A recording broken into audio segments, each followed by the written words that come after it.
નંદલાલા ને માતા યશોદ. કેમ અહીંયા આગળ નથી બેસવાનું?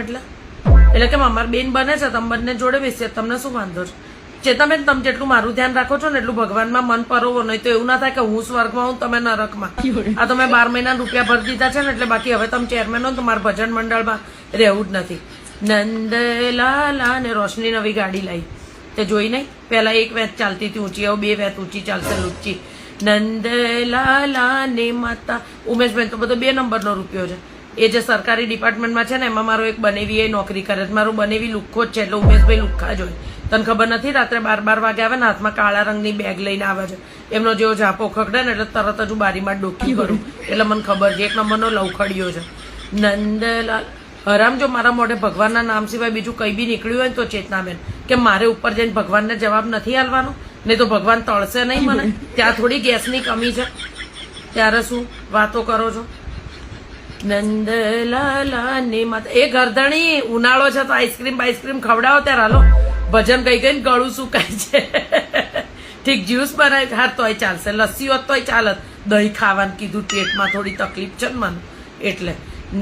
હા બનાવો તમે તાર લસ્સી, મારી એકલી. ગુલાબનું શરબત નાખજો અંદર, એટલે થોડું દહીં ખાંડ બાંડ નાખીને બનાવજો. અલી મઈ ગયું, ડાયાબિટીસ થાય તો. ભગવાનનું આપણે નામ લઈએ છે ને એટલે આપણને કંઈ જ ના થાય. શું હું વાત કરું છું? આ તો ગરદણીએ પૂછ્યું એટલે મેં એમને ખાલી કીધું કે મારા માટે લસ્સી બનાવજો.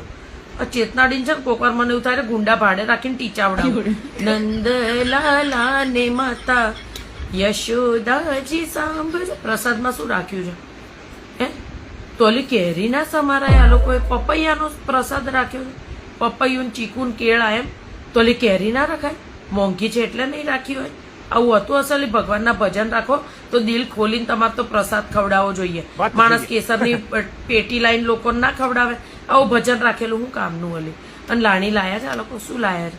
ડબ્બાન સેટ. અલી નહીં જોઈ તો ડબ્બાન સેટ.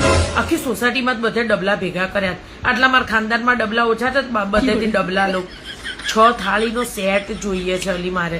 ક્યાંક એવી જગ્યાએ ભજન ગોઠવો, કોક સુખી હોય ને ત્યાં 6 થાળીનો સેટ આવે ને. શું મારે મહેમાન આવે ને અલી તો નવી થાળીઓ લાવવાનું રામાયણ છે. 6 થાળી સરસ આવે ને, ભલે ને રોટલી શાક ને દાળ ભાત મુકાય તોય ચાલે.